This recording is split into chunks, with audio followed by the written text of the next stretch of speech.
Hello, everyone, and welcome back to BFM 3130. This is week 2, and we are going to talk about part 2 of this week. Now, in part 2 of this week, we will talk about the role, the value of entrepreneurship, and the role that entrepreneurship provides to us. And we will touch a little bit about the entrepreneurialism as a concept. And part 3, we will talk about the entrepreneurial mindset. So let's go for this part, and let me share. So this is actually the value of entrepreneurship. I talked about it in the first part in a little bit, but now I'll just talk about it. I'll extend talking about it, and then I will talk about the concept of entrepreneurialism and the role of this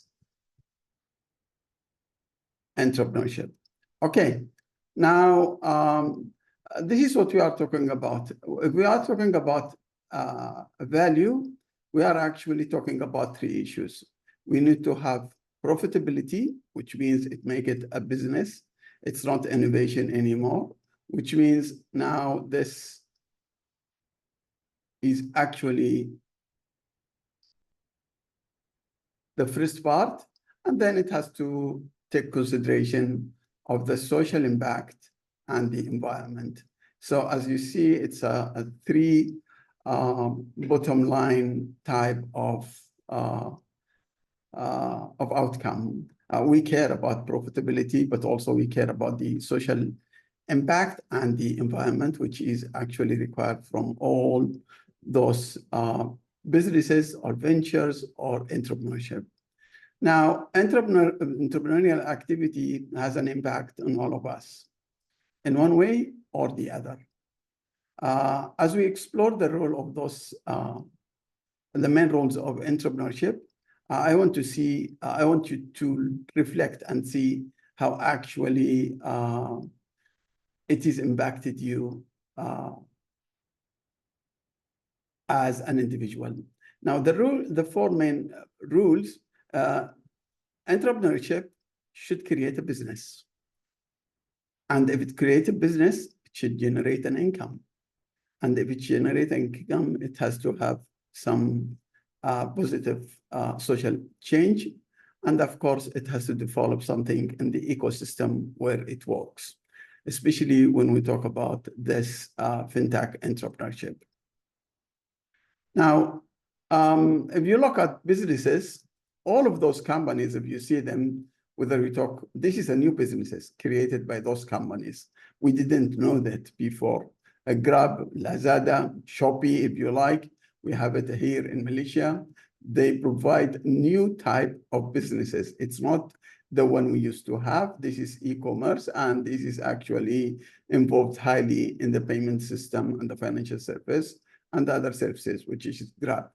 Sony Corporation in Japan, this is a very well electronic type of corporation. It's all over the world, and actually it creates a business.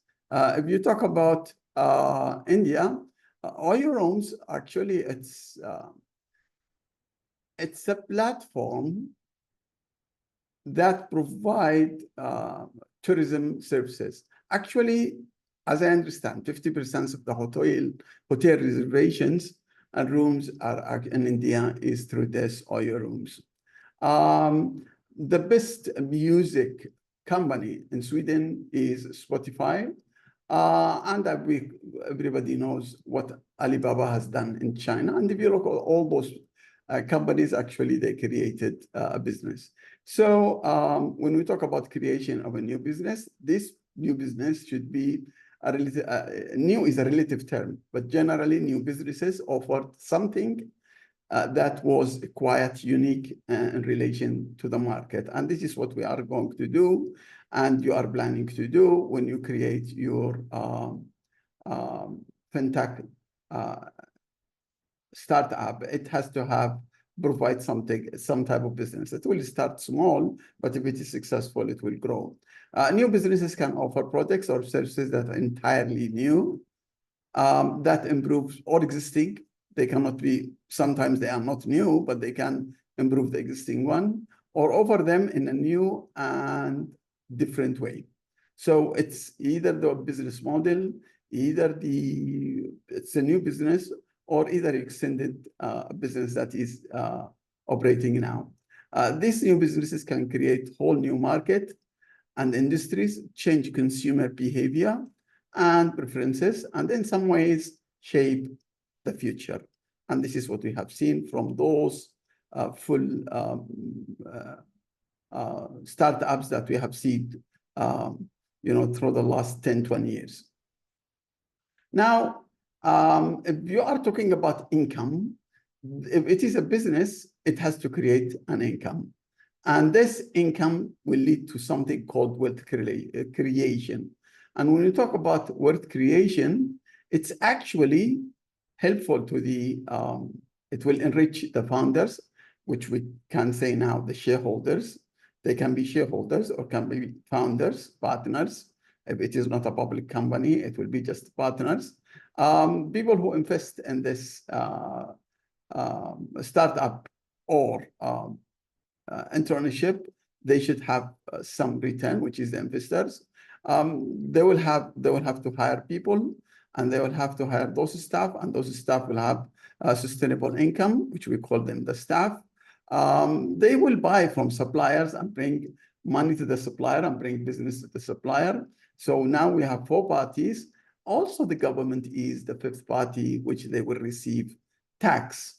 And as a whole, the whole country will increase the GDP and improve the quality of life for the population. So this is when we say generating income. And when we say generating income, it's wealth creation. And when we say wealth creation, that means profit. Let's go now to it has to have some social change.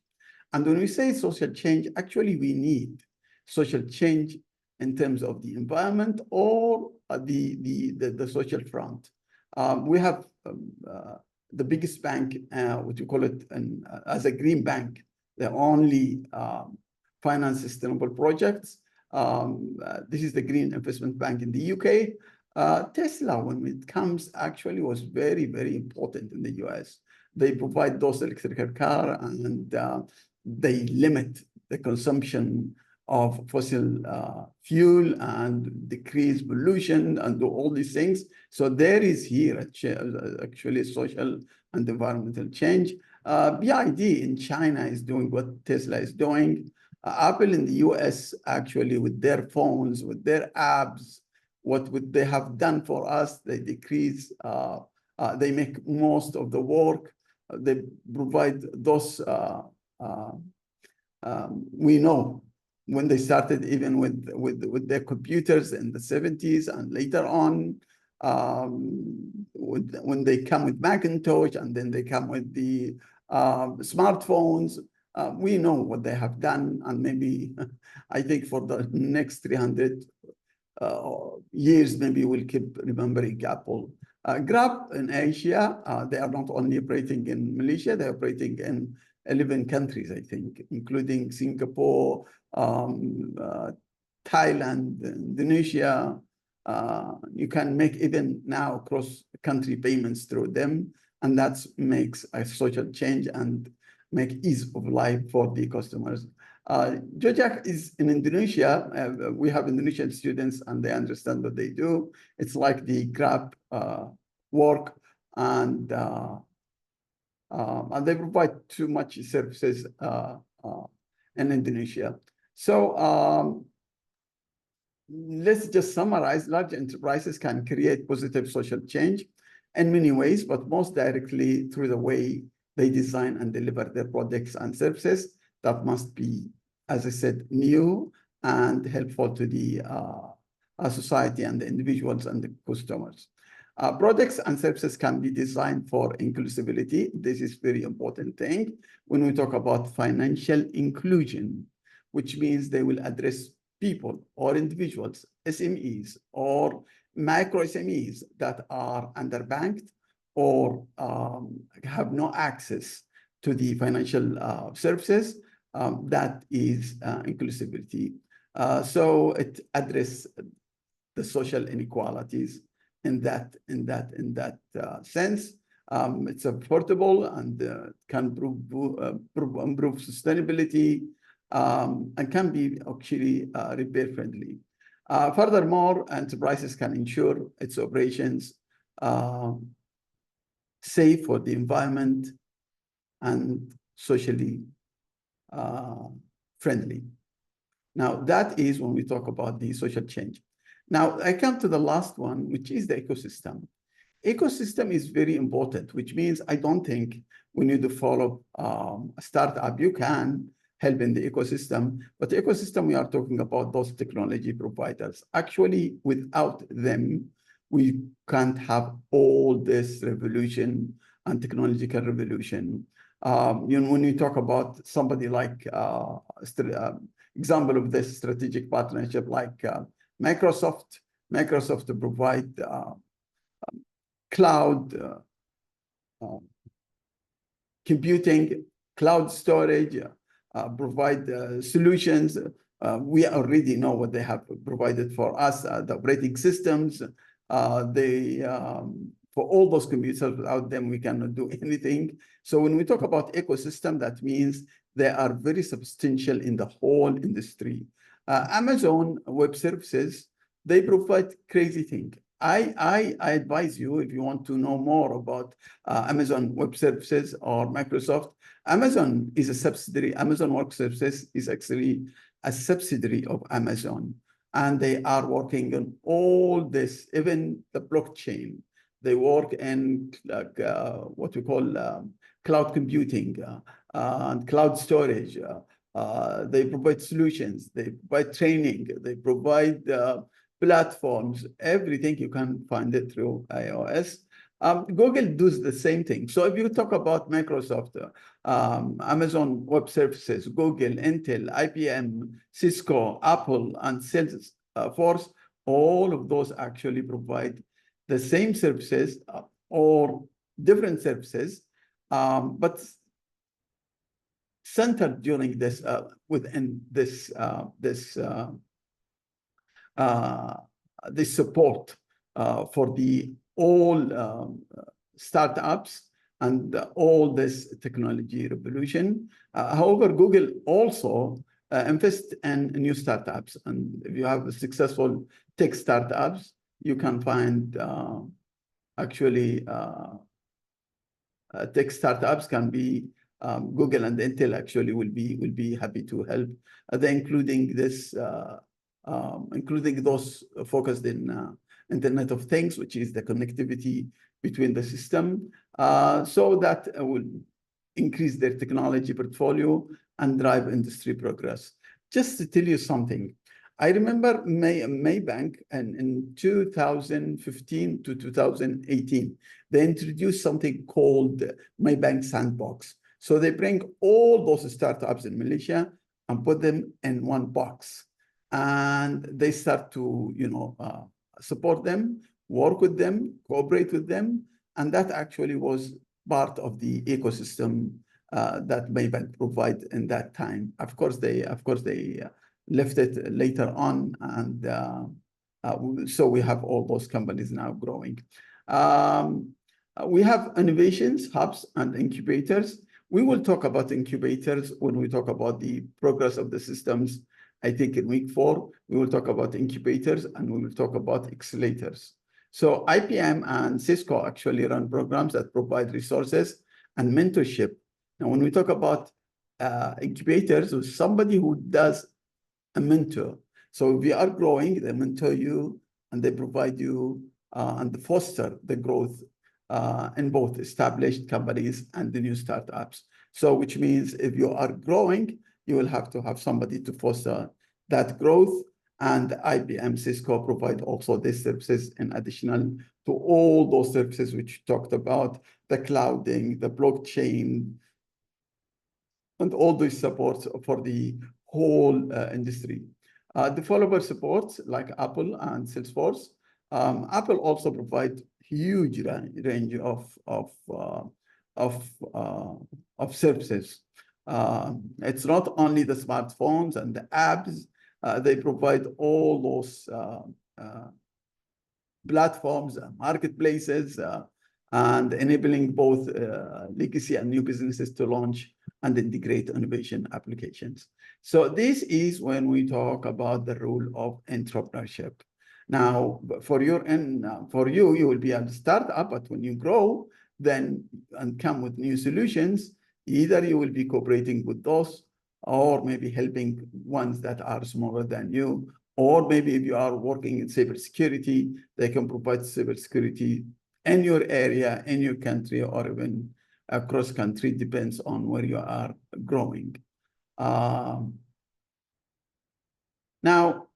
let's talk about the entrepreneurial mindset. See, the entrepreneur have this driving for change. So actually, they can spot when there is a need for change, if they are aware of what's going on. And then if they do that, they plan for the change and they make the change. This is full entrepreneurship. So they know maybe there is an innovation or they can invent something. They plan for that innovation and they make the change. So that change can be because you have problems and you are trying to solve that problem, or you can start a new business. So it's a blue ocean or a burning platform. So whether to disrupt, which means start new, or to survive, a willingness to, or for a change is needed. This is then required you knowing, the entrepreneur need what actually he's going to do. So he has that knowledge of providing that service. And then is ready to take an action and bring it to the next stage, which is the action and commercialization. Consider how organizations today undertake and respond to the change, especially during the pandemic. We remember what Apple did, Hyundai, GM also in their electric commitments. Those, all of them actually trying to help the environment, but we remember that the GM was actually a change. And they have the know-how. And this has been done during, I think, the pandemic, as a pandemic responses. Across the board, but especially in position of influence, there is a need for those with entrepreneurial mindset to lead the way. So to do that, either for to start new innovation, the new entrepreneurship with new innovation that provide new services or provide different services or improve it, or even to make the changes and do some changes for you to survive and keep your growth and sustainability. Now, let's come to the concept of entrepreneurialism. Now, entrepreneurialism, what is it? You can find in the research and the academicians who actually introduce it and talk about it. And we can talk about so many of them. Gillen et al. 2019, for example, this is a researcher, and he said it's a reference how entrepreneurial, either as an individual mindset or an organization culture. This is how what we call it. It can be an individual or organization mindset, which is a group. How it is it determined? It's a decision-making style that is more intuitive rather than analytical. Now, you have to understand that when we talk about intuition, that means there is something you want to do new or change in the existing one. It's not, analyzing what you have. It's not about data and analytical You have to analyze data, but based on that analysis of the data, you can draw some conclusions, and based on that, you can make some implications and policy implications, practical implications, market implications. So this is when we talk about how entrepreneurship is determined through intuitive rather than analytical. Now, a different view on, it's a different view in managing risk, people, and management. Okay, why it is important? Ensuring the leaders and the change makers have the right skills and attitude. It's not enough to have the skills, but you have to have an attitude that accepts change. So to enable, and this is very important, to introduce impactful talent development. Now, I try to give an example here. When we talk about entrepreneurship mindset, we talked already about opportunity, and you have to take an action.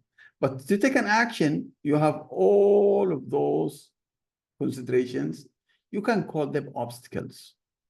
So to get this outside, you have to go through all these layers.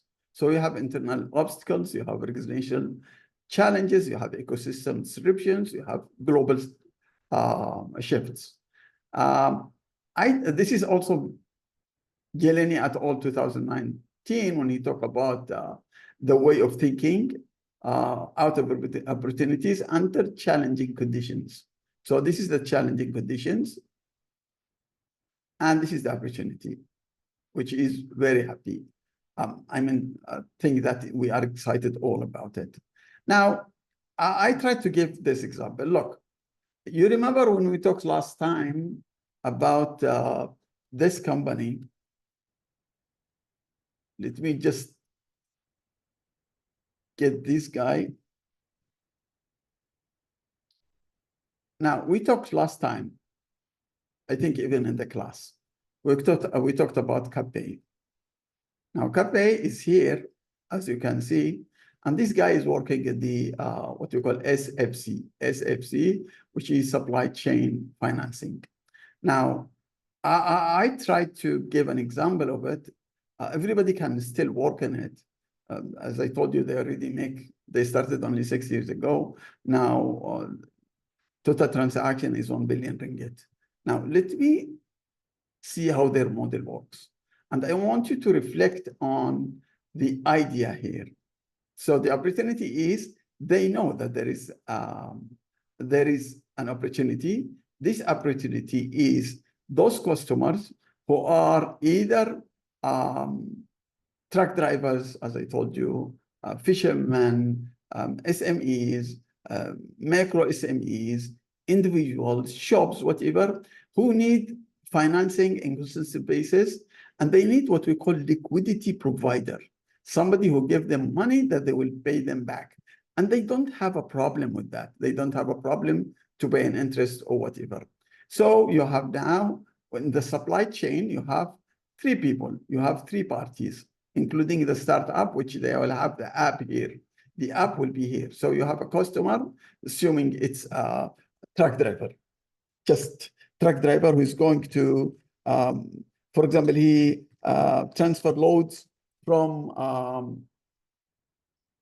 Malaysia, from KL to Penang, or the opposite. Now, when he moves from here, he needs expenses for the road. Maybe he needs to have some maintenance for his truck. Maybe he needs some tires. Maybe he needs some fuel, all this. But he will, when he arrives there and discharge the cargo, then he will receive the money and he will pay back. So he will go to the app and ask for some money. And he will ask for some money if he is registered in the app and already cleared as a less risky, or in terms of risk, they are qualified to take the loan. They will give him a level or a limit. So he will apply to the to the app. The app now can give you the money either through different financiers, either individual financiers, investors, or even banks. They can manage with banks. And when I say manage with banks, in this case,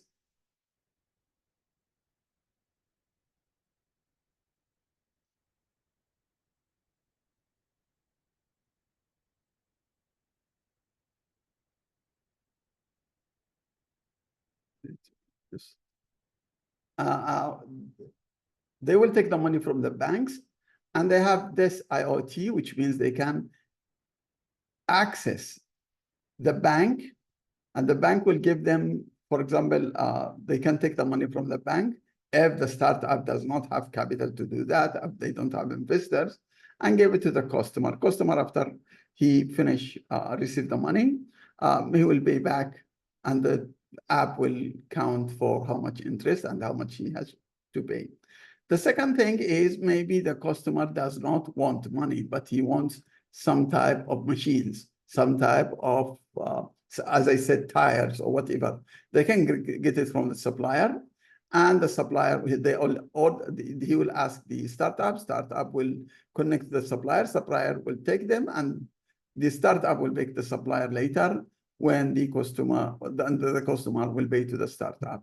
This transactions, thousands and thousands of transactions a day going on through the app and this platform, and nobody actually without human interference, without human involvement, and the calculation will go there, but of course you have to have your governance. Now, based on that, that is opportunity, and this is actually a perfect business model if you really can penetrate the market.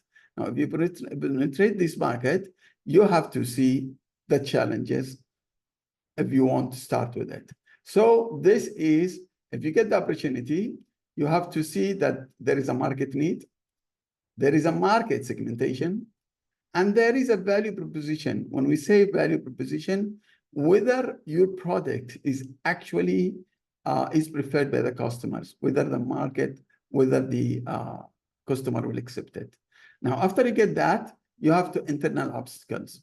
Do we have the resources, like the funds and the technology infrastructure? This is how you think about it. Do you have the skilled people, skill gap, lack of expertise in critical areas? In this case, in fintech, you need to have people who know in supply management, and you have to have some people who know regulators, so you are actually complying with the regulatory compliance. And you have to have innovation hurdles.